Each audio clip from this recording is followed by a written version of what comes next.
पहला भाव जो है, अगर अष्टम को समझना है तो हमारी शुरुआत पहले भाव से होनी चाहिए। पहला भाव सत्य है और आठवां भाव सत्य की खोज है। पहला भाव सत्य है और सातवां भाव माया है। उस माया से बाहर निकलने के लिए हमें सत्य की खोज करनी पड़ती है और सत्य की खोज का मार्ग अष्टम भाव से होकर के ही निकल। अब जब भी हम सत्य की खोज में चलेंगे तो निश्चित रूप से हमें रिसर्च तो करनी ही पड़ेगी। और अष्टम भाव अंधकार इसलिए है क्योंकि ये एक ऐसी खोज है जिसके बारे में निश्चित रूप से कुछ नहीं कहा जा सकता। कुछ नहीं कहा जा सकता का मतलब कोई फिक्स नहीं है कि ये चीज कहाँ मिलेगी। किसी को नहीं मालूम कि ये चीज कहाँ मिलेगी। हम सुनते हैं कि सत्य भक्ति में है। हम सुनते हैं कि सत्य ज्ञान में छिपा हुआ है। हम सुनते हैं कि सत्य अध्यात्म में छिपा हुआ है। हम सुनते हैं कि सत्य योग में छिपा हुआ है। हम सुनते हैं कि सत्य ध्यान में छिपा हुआ है। पर इतने सारे शब्द क्यों हैं? क्या सभी में सत्य छुपा छुपा हुआ है? तो फिर इससे ज्यादा की आवश्यकता क्या है? हमारे ऋषि एक ही पॉइंट पर क्यों नहीं टिक गए कि अगर कहा कि ज्ञान योग तो ज्ञान योग के पीछे लग जाते सब। किसी ने कहा भक्ति योग तो भक्ति योग के पीछे लग जाते सभी। कुछ डिफरेंट है। अष्टम भाव बताता है कि सत्य तो सब में छिपा हुआ है, पर तुम्हारा सत्य कौन सा है उसको तुम्हें ढूंढना है। कौन सा सत्य तुम्हारे मन और मस्तिष्क को सुटेबल बैठता है।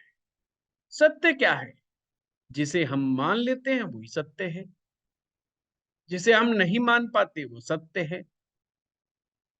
अगर कोई व्यक्ति कहे कि एक बंदर है जिसकी 50 फुट लंबी पूंछ है, अब हमने देखा नहीं, हमने सुना नहीं, तो हमारे लिए ये असत्य है। हमारे लिए सत्य नहीं हो सकता। जो देख लेंगे तो हमारे लिए सत्य हो जाएगा। जिन्होंने देखा होगा उनके लिए सत्य है, जिसने नहीं देखा उनके लिए ये असत्य है। तो सत्य और असत्य ये अनुभव के बीच में झूलता है कि तुम्हारा अपना खुद का अनुभव क्या कहता है। तुमने क्या एक्सपीरियंस किया। बस अष्टम भाव में बैठ करके जो अनुभव हमें प्राप्त होता है और उस अनुभव के कारण जो सत्य का आभास हमें जो होता है, जिसे हमारा मन, जिसे हमारा मस्तिष्क स्वीकार कर लेता है, वही हमारे लिए हमारा सत्य हो जाता है। अगर हम हमारा मन मंत्र के अंदर रम गया, हमारा मन ही मंत्रमय हो गया, तो मंत्र ही हमारे लिए सत्य हो जाएगा। और हम तंत्र के क्षेत्र में जाकर के या हठ योग के माध्यम से अपने शरीर की शुद्धि, हमारे मन की शुद्धि, अपनी आत्मा की शुद्धि के लिए हम योगिक क्रियाएं कर रहे हैं, हम तांत्रिक क्रियाएं कर रहे हैं, सब कल्याण के लिए, विश्व कल्याण के लिए। तो हमारे लिए सत्य तंत्र का मार्ग हो जाएगा। इसी प्रकार से अगर हम संत महात्माओं का सत्संग सुनते हैं, अच्छे अच्छे ग्रंथ पढ़ते हैं, और उन ग्रंथ यानी कि ज्ञान योग, और उस ज्ञान में हमें सत्य प्रतीत होने लगेगा, तो हमारे लिए सत्य वही हो जाएगा। चाहे कोई भी मार्ग हम अपना लें, कोई भी मार्ग, उसका उद्देश्य एक ही है, सत्य की खोज। अष्टम में जितने भी मार्ग हैं, सभी के सभी अष्टम की खोज के लिए। पर ये भाव हमें बार बार हमें गुमराह करता है, बार बार हमें कहता है शायद तुम जिस मार्ग पर चल रहे हो वो मार्ग पक्का मार्ग नहीं है, कच्चा मार्ग है। बार बार हमें कच्चा बनाने की प्रक्रिया ही अष्टम भाव है। ये जब तक पक्का नहीं होता, जब तक हम नवम भाव तक नहीं पहुंच जाते। अष्टम भाव से होकर के गुजरना तो है, पर यहां पर टिके नहीं रहना है। अगर यहां पर टिके रह गए तो ये फिर वास्तव में अंधकार है, हमें फंसा देगा, हमें निकलने नहीं देगा। इससे आगे निकलना है, हम इनसे आगे पहुंचना है हमें। अष्टम भाव के बारे में शब्दों के माध्यम से ये कहा जाता है कि जो भी चीज गुप्त है वो अष्टम भाव में है। यानी कि हमारे जीवन का उद्देश्य है कि हम अगर इस संसार में प्रकट हुए हैं तो जो गुप्त चीजें हैं, गुप्त चीजें मायने जो हमें नहीं मालूम, संसार के लिए गुप्त नहीं, अपितु स्वयं के लिए जो चीजें गुप्त हैं उनकी खोज करना जीवन का एक मुख्य उद्देश्य है। इसीलिए मनुष्य हमेशा गुप्त चीजों के प्रति बहुत ज्यादा आकर्षित रहा है। आप कहेंगे क्या कुछ लोग? नहीं, प्रत्येक मनुष्य गुप्त चीज के प्रति आकर्षित रहा है। जब जब हमारी उम्र बढ़ती है हम उन्हीं चीजों की तरफ ज्यादा ढूंढते हैं, उन्हीं चीजों को ज्यादा खोजते हैं जिसका हमें ज्ञान नहीं हो, जो हमसे गुप्त हो जाती है। जब किसी चीज के रहस्य प्रकट हो जाता है तो फिर हम अष्टम से बाहर निकल जाते हैं। वो हमें उलझाता नहीं, वो हमें उल्टा सुलझाने का कार्य करने लग जाता है।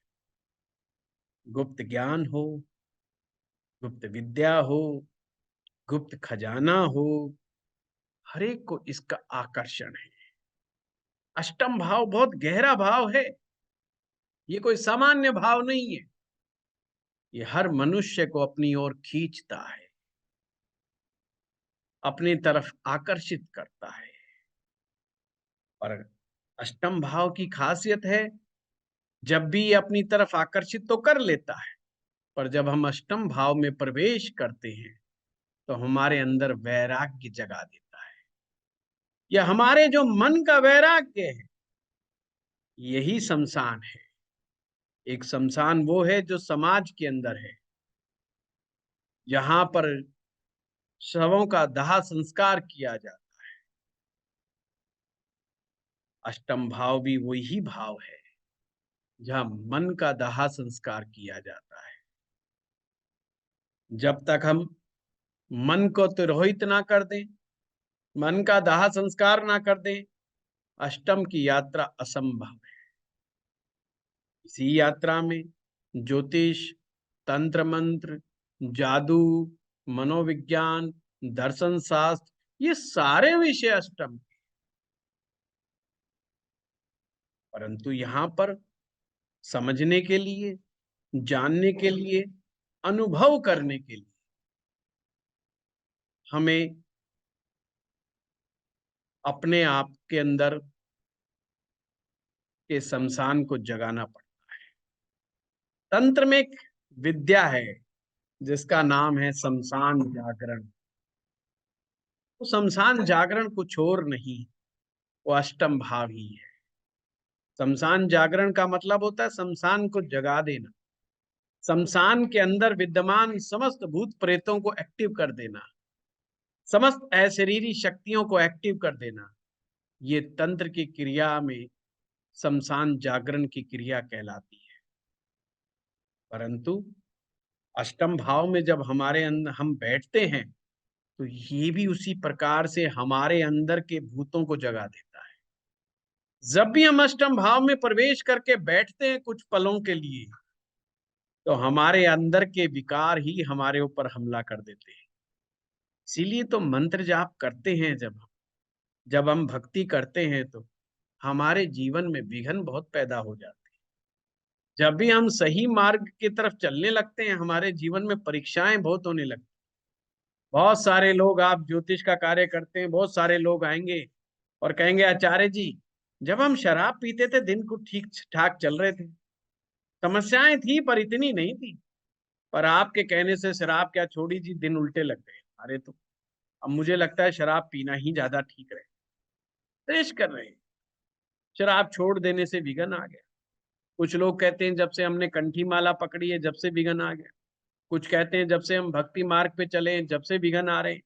कुछ लोग कहते हैं जब से हम मंदिर जाने लगे हैं, जब से विघन आने लग गए हैं। ये विघन क्यों है? ये अष्टम भाव से पैदा हुए ही विघन है। अष्टम भाव किसी को कुछ गलत नहीं करता। अष्टम भाव हमारे लिए बहुत जरूरी है। जब अष्टम भाव ढंग से कार्य नहीं करता, तो हमारा पूरा शरीर खराब हो जाता है। आपकी कुंडली का दूसरा भाव खान पान का भाव है, और अष्टम भाव खान पान को निकालने का भाव है। जब हम कॉन्स्टिपेशन के शिकार हो जाते हैं, जब हम मल त्याग ढंग से नहीं कर पाते, तो शरीर में कितने रोग पैदा हो जाते हैं।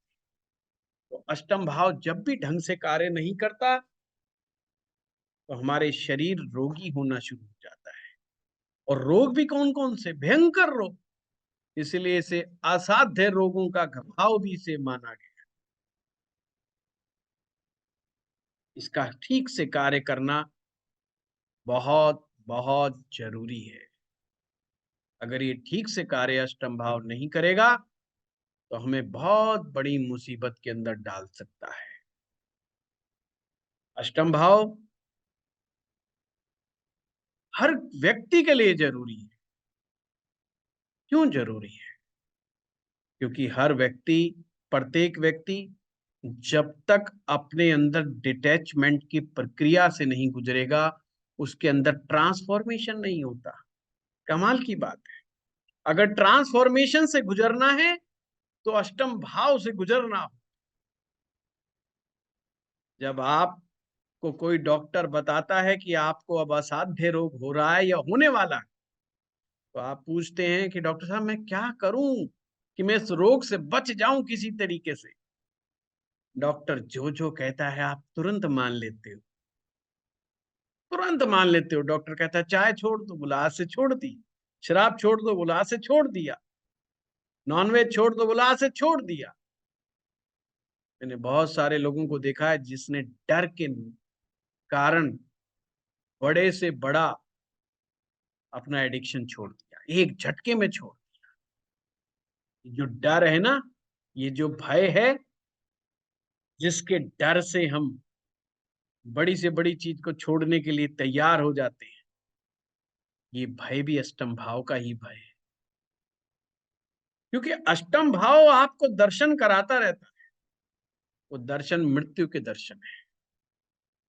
जब भी इंसान कुछ पल के लिए, कुछ सेकंडों के लिए भी सोचता है एक दिन तो मैं भी मरूंगा, वही क्षण, वही पल होता है जब इंसान को लगता है कुछ तो अच्छा कर ले। बहुत सारे तेने गड़बड़ियां की हुई है, तुझे तुरंत कोई बढ़िया से बढ़िया कार्य करना। तो ये वही तो ट्रांसफॉर्मेशन है। हम सभी कहते हैं ट्रांसफॉर्मेशन होना चाहिए, पॉजिटिव ट्रांसफॉर्मेशन लाइफ में होना चाहिए, हमें ट्रांसफॉर्मेशन के दौर से गुजरना चाहिए। पर वो ट्रांसफॉर्मेशन बिना अष्टम भाव के पॉसिबल नहीं है। इसीलिए इसे को विपरीत राजयोग कहा गया है। क्योंकि ट्रांसफॉर्मेशन हमेशा पीड़ा देता है। चाहे आप ट्रांसफॉर्मेशन मन का करें, चाहे आपने शरीर का करें, चाहे आप आत्मा का करें, आपके हाथों से बहुत सारी चीजें छूट जाती हैं और आपको छोड़ना ही पड़ता है। बिना छोड़े, बिना त्याग करे ट्रांसफॉर्मेशन पॉसिबल ही नहीं है। चाहे आप खाने पीने का त्याग करें, चाहे वस्त्रों का त्याग करें, चाहे रिश्तेदारों का त्याग करें, चाहे आप अपने मित्रों का त्याग करें, हर त्याग हमें पीड़ा पहुंचाने का कार्य करता है। और ये पीड़ा, ये अष्टम भाव की पीड़ा है। इसीलिए हमें पेन होता है जब कोई हमसे अलग होता है, जब कोई हमसे दूर चला जाता है, तो हमें विरह की पीड़ा होती है। ये विरह की पीड़ा अष्टम भाव की पीड़ा है। इसीलिए इस अष्टम भाव को दाम्पत्य जीवन में अच्छा नहीं माना गया। इसीलिए कहते हैं अष्टम भाव का स्वामी अगर सप्तम भाव में आए तो ये अच्छा नहीं है। लॉजिक को पहचानो ज्योतिष के, कि ऐसा क्यों कहा ऋषि ने कि अष्टमेश अगर सप्तम में आएगा तो अच्छा नहीं। क्यों कहा कि अष्टमेश अगर पंचम में आए तो अच्छा नहीं?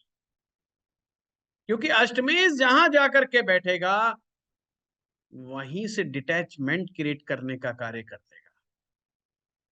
अष्टमेश जिस भी भाव में बैठेगा वो वहां वैराग्यता, त्याग की बात करने लग जाता है। अगर आपका अष्टमेश धन भाव में बैठेगा तो बार बार ख्याल आएगा मैं धन का त्याग कर दूं तो मैं सुखी हो जाऊं। और जैसे जैसे वो धन का त्यागता है उसको सुख महसूस होने लगता है। पर ये किस व्यक्ति के लिए ट्रांसफॉर्मेशन काम करेगा? जिसके पास धन हो। ऐसा नहीं जिसके पास धन है ही नहीं और वो कहे मैंने धन को त्याग दिया, ट्रांसफॉर्मेशन नहीं होगा। एक पतला आदमी कहे कि मैं वेट लॉस करने जा रहा हूं, ट्रांसफॉर्मेशन कैसे हो सकता है भाई?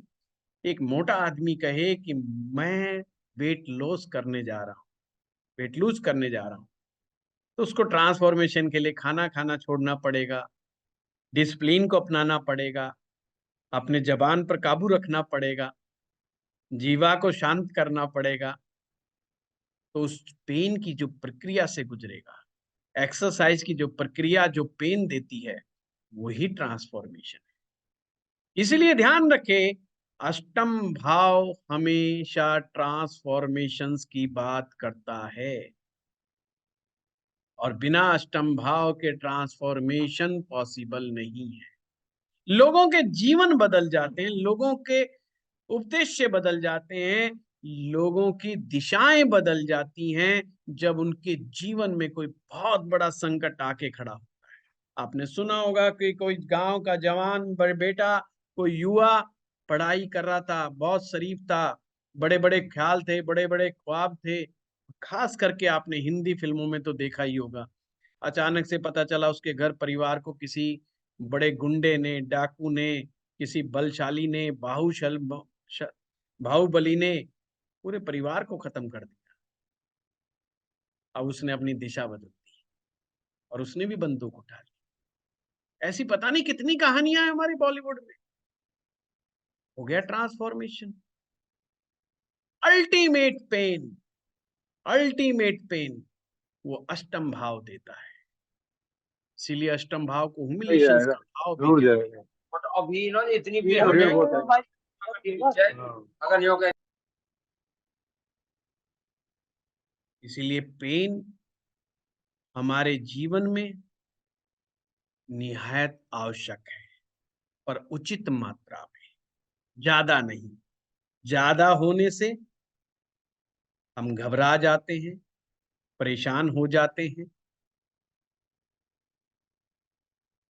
इसीलिए लोग अष्टम भाव से और अष्टमेश की दशाओं से डरते हैं। दरअसल ज्योतिष विज्ञान को कहने का ढंग ही इसी प्रकार से बना दिया गया है और कुछ लोग बुरा भी मान जाते हैं। इसलिए ज्योतिषियों ने भी अपना मार्ग बदल लिया। वो कहेंगे अष्टम भाव की दशा ठीक नहीं।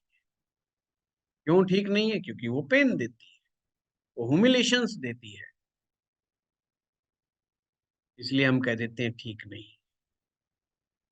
पर बिना पेन के, बिना त्याग के, बिना अंधकार के, बिना भय के क्या ट्रांसफॉर्मेशन पॉसिबल है? नहीं। जीवन के बड़े बड़े रूपांतरण जो होते हैं वो अष्टम से ही हो, ऐसे नहीं हो जाते। लोग बड़ी बड़ी बीमारियों के भय से अपने जीवन में बड़े बड़े बदलाव करने में कामयाब हो जाते हैं। इसीलिए इसे कुछ लोग मृत्यु भाव भी बोल देते हैं। पर जब हम गहराई में जाते हैं तो कहते हैं अरे ये मृत्यु भाव नहीं, ये तो आयुष्य भाव।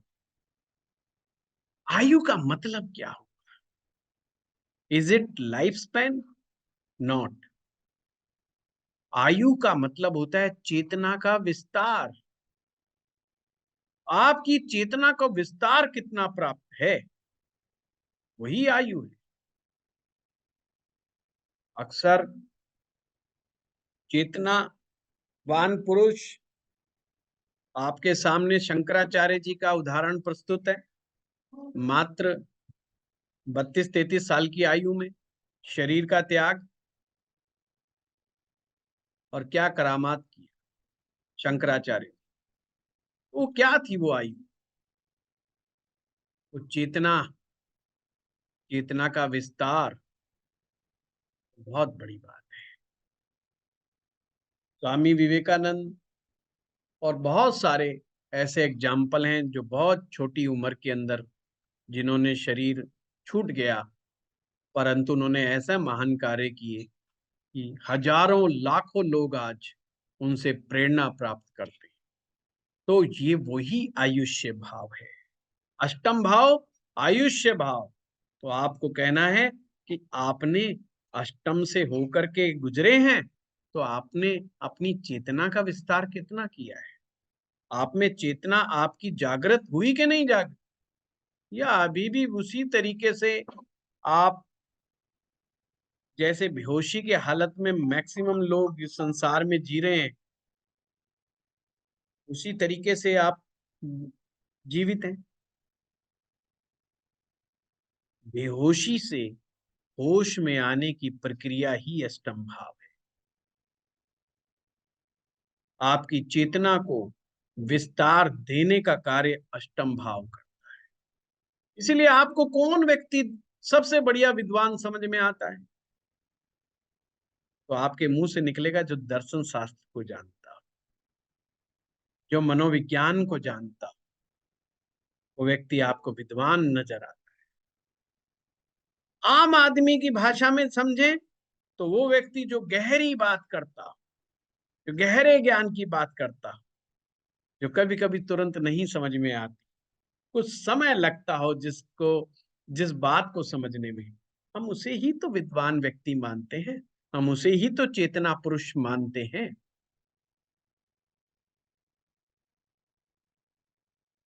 अगर जिसमें की बातों में गहराई ना हो, उसे क्या विद्वान माना जा सकता है?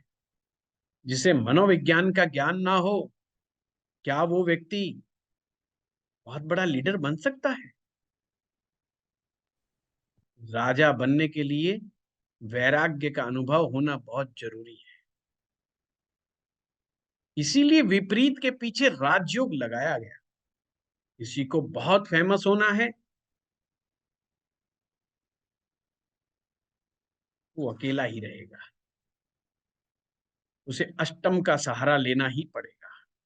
जो अष्टम की प्रक्रिया को नहीं जानता वो बड़ा भी नहीं हो सकता, वो विख्यात भी नहीं हो सकता, वो प्रख्यात भी नहीं हो सकता, वो बड़ा लीडर भी नहीं बन सकता। हम सभी कहते हैं मोदी जी जनता की नब्ज को पहचान लेते हैं, नब्ज टटोल लेते हैं, फटाफट बोल देते हैं, जैसी भीड़ देखते हैं वैसा ही भाषण दे देते हैं, और जनता उनसे बड़ी खुश है। क्यों खुश है बेशक जनता को भी नहीं पता, पर खुश है। एक तरफ दूसरी तरफ भी नेता है, उनके साथ क्या प्रॉब्लम है? बस यही प्रॉब्लम है कि वो अष्टम के दौर से नहीं गुजरे। अगर अष्टम के दौर से गुजर जाए तो उनमें भी ट्रांसफॉर्मेशन आ जाए। तो मनोविज्ञान के सबसे बड़े, जिन्हें हिंदुस्तान में नहीं पूरी दुनिया में विद्वान व्यक्ति माना जाता है, ओशो, आचार्य रजनीश, जिनके 5 ग्रह अष्टम भाव में बैठे हुए। आप सोचिए, तो ये ट्रांसफॉर्मेशन ओशो में कहां से आया? ये अष्टम भाव से आया। और कहते हैं ना, अकल बादाम खाने से नहीं आती, ठोकर खाने से आती। ये जो ठोकर है, ठोकर मारने की जो प्रक्रिया है, यही अष्टम भाव की प्रक्रिया है। पंचम भाव तो आपको गले लगाता है, पंचम भाव तो प्रेम भाव है, आपको हृदय में समा लेता है, और अष्टम भाव आपको ठोकर मार देता है। ये ठोकरें ही, ये जिंदगी के थपेड़े ही आपको एहसास दिलाते हैं कि ये जीवन क्या है। एक लाइफ स्पैन, जिसे हम लाइफ स्पैन मानते हैं, जीवन से मृत्यु तक का जो समय है, टाइम है, जिसे हम लाइफ स्पैन मान लेते हैं, अष्टम भाव कहता है इस जीवन से मृत्यु के बीच में आपने अपनी चेतना का विस्तार कितना किया। ये चेतना का विस्तार आपके लिए अति आवश्यक है। और अब मैं ज्यादा ना बोलते हुए आज यहीं पर इसको पूरा करेंगे। कोई आपका क्वेश्चन है तो जरूर पूछिएगा। तो चेतना का विस्तार, ये चीज याद रखिए। अष्टम भाव ट्रांसफॉर्मेशन का भाव है, ये ट्रांसफॉर्मेशंस देता है, इसको याद रखिए। बाकी तो प्रताप जी ने बहुत अच्छे से आप लोगों को विस्तार से पढ़ाया ही है। जी, क्वेश्चन है? सर, आपके बोलने के बाद सब लोग सकते में आ जाते हैं। ऐसा तो नहीं है खैर।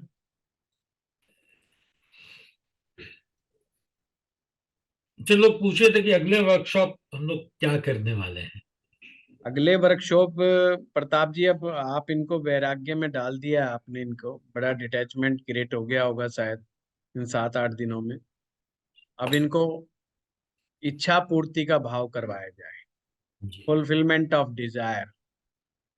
क्योंकि संसार में आए हैं तो वो भी बड़ा आवश्यक है। क्योंकि धर्म, अर्थ, काम और मोक्ष, इनमें से धर्म को तो हम क्लास में हमेशा ही पढ़ते हैं, और हर ज्योतिषी सिखाता ही है, हर टीचर सिखाता ही धर्म को। धर्म को सबसे ज्यादा बताया जाता है, अर्थ को उससे ज्यादा बताया जाता है, पर काम के बारे में मैरिज मैरिज बताई जाती है। तीसरा और 11वां अक्सर छोड़ दिया जाता है, और 11वें भाव के बारे में सबसे कम पता लगता है। उसे या बाधक भाव या इच्छा भाव कह करके छोड़ दिया जाता है, और बाधक भाव होने मात्र से हम बहुत डिटेल करते ही नहीं उसकी। जबकि इस जीवन की समस्त इच्छाएं पूरी करने में 11वें भाव का ही योगदान है। इसको अक्सर फलादेश में भी नहीं लिया जाता, जो कि मेरा मानना है ये सर्वथा अनुचित है, गलत है। अगर कोई व्यक्ति कहता है कि मैं अपना मकान ले पाऊंगा कि नहीं, बिना 11वें की हेल्प से कुछ नहीं होना। मैं गाड़ी ले पाऊंगा कि नहीं, मैं 20 करोड़ का मालिक बनूंगा कि नहीं, 100 करोड़ का मालिक बनूंगा कि नहीं, कोई भी प्रकार की इच्छा, मैं वर्ल्ड टूर जाऊंगा कि नहीं जाऊंगा, 11वें भाव की इन्वॉल्वमेंट के बगैर कैसे पॉसिबल है। और 11वें भाव के बलाबल का हम अक्सर अनुमान नहीं लगाते। चाहे जीवन का कोई भी पक्ष, जीवन की कोई भी इच्छा हो, जब तक उसको आप, जो मन की इच्छा बता रहा हूं मैं, ख्वाब की बात नहीं कर रहा, ड्रीम्स की बात नहीं कर रहा, मैं सिर्फ इच्छा की बात कर रहा हूं। जैसे किसी की इच्छा हो सकती है कि यार वो किसी तीर्थ स्थान पे जाए और 10,000 लोगों को भोजन कराए। अब ये उसकी इच्छा है कई दिनों से, और अक्सर लोग अपनी इच्छाएं व्यक्त नहीं करते हैं। तो क्या आपको मालूम है कि व्यक्त क्यों नहीं करते? 11वें भाव से पता चलेगा कि आखिर लोग अपनी इच्छाएं क्यों नहीं व्यक्त करते। अब चाहे हम कहते थे यार क्या कहें, अपने मन की बात क्या बताओ, अक्सर लोग मन की बात हर एक को नहीं बता। और मन की बात होती भी क्या है? मन की इच्छा ही मन की बात है।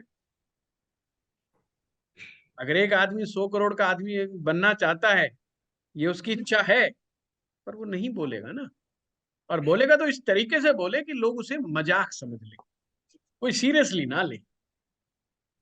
ऐसा क्यों करता है? 11वें भाव में ऐसा क्या छिपा हुआ है? फिर 11वें भाव में क्या उपाय होना चाहिए, क्या नहीं होना चाहिए कि उसकी बेचारे की कुछ तो इच्छाएं पूरी हो, ज्यादा नहीं थोड़ा बहुत तो हो। जिसका एकादशी स्ट्रॉन्ग होता है, आपने बहुत सारे लोगों को सुना होगा जो लोग कहते हैं ऐसा है जी, हमारे पर रुपया पैसा है नहीं पर काम हमारा रुकता नहीं। जो भी हमने जिस काम को उठा लिया वो काम बन गया, चाहे कैसे भी बने। पैसे नहीं है आचार्य जी, जेब में पैसे नहीं है, बैंक में पैसे नहीं है, पर काम हमारा कभी रुका नहीं है। ऐसे भी लोग आपको मिलेंगे। उनकी कुंडली का अध्ययन करें, 11वें भाव का अध्ययन करें उनकी कुंडली का। क्या कारण है कि पैसे ना होते हुए भी उसको मदद मिल जाती है? ये मदद का ग्रह है। एकादशेश मदद पहुंचाने का कार्य करता है। अब उनके कार्य कैसे बनते हैं? ऐसा कैसे पॉसिबल है कि बैंक में पैसा ना हो फिर भी काम बन गया?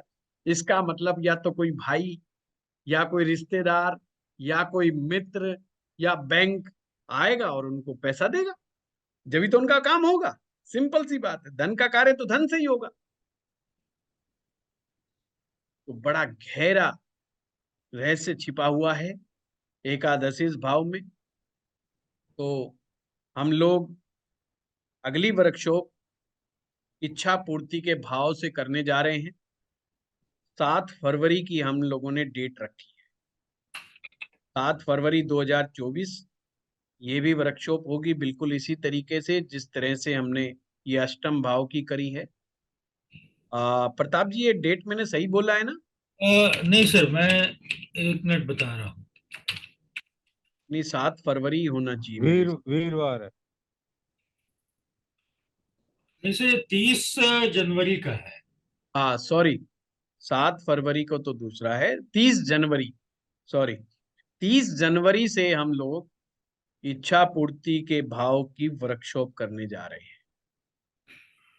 तो ये मैं आप लोगों से चाहूंगा, आप लोगों ने इतना अच्छा इसमें पार्टिसिपेट किया है, आप सभी लोग 11वें भाव के उसमें भी आए, वर्कशॉप में भी आए।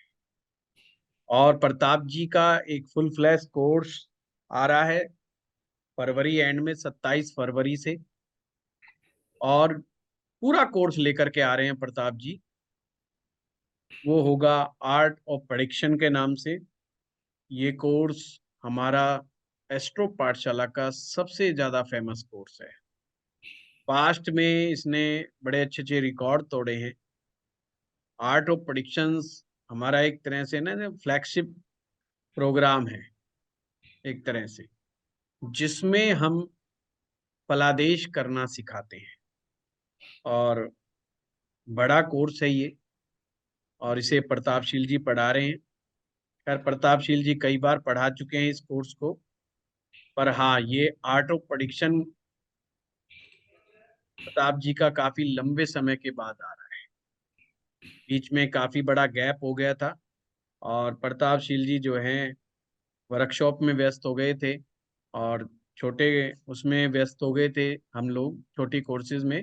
तो अब प्रतापशील जी का फुल फ्लैश, जिसने भी बेसिक कोर्स किया है या नहीं किया है, वो सभी लोग आर्ट ऑफ प्रेडिक्शंस को भी ज्वाइन कर सकते हैं। 27 फरवरी से ये इनका। और बेसिक भी करना था। बेसिक भी प्रताप जी का आ रहा है, वो शायद 7 फरवरी से आ रहा है। और 9 फरवरी से। 9 फरवरी, सॉरी 9 फरवरी से आ रहा है। वो कितने तो दिन आप का? नोट कर लीजिए, प्रताप जी का 30 जनवरी से इच्छा पूर्ति भाव की वर्कशॉप आ रही है, 9 फरवरी से बेसिक कोर्स आ रहा है, और 27 फरवरी से आर्ट ऑफ प्रेडिक्शंस का कोर्स आ रहा है। ठीक है, चलिए आप लोगों का बहुत बहुत धन्यवाद। प्रताप जी आपका भी बहुत बहुत धन्यवाद। जी प्रणाम सर, धन्यवाद, आप सबका धन्यवाद। प्रणाम सर, धन्यवाद। ओके।